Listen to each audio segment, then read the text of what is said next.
So today we're going to do a drill with a partner, and today's drill is we're going to use kicks today.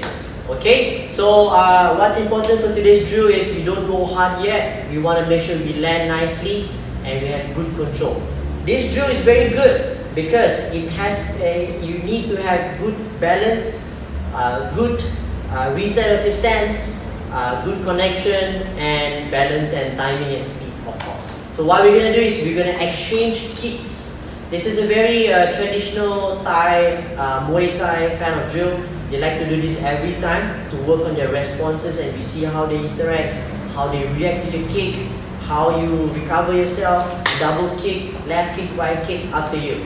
So how this drill goes is I'm going to throw a single kick, left or right. He's going to respond with a kick, left or right. Okay, every time we try to connect, don't need to go hard, nice form every time. Okay, it goes like this. So I'm going to throw a singular kick, right or left.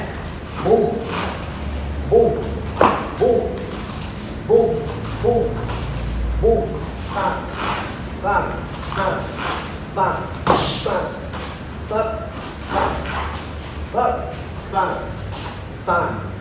And time, as you can see, sometimes I do a lead back, I do a fake, left side, right side. Some styles will come out, some pattern will come out, different kind of kicks.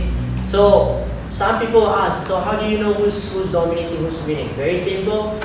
Who loses their balance, who can't respond as quick as the other person is the one who basically is not dominant in the fight. You want to always be in control, always ready to throw back a kick, always ready to receive a kick and respond. Bam, bam, bam. If you stumble, you throw a kick, you stumble. Kick, stumble. The moment you stumble, that's where he can actually finish you off if it's in a fight.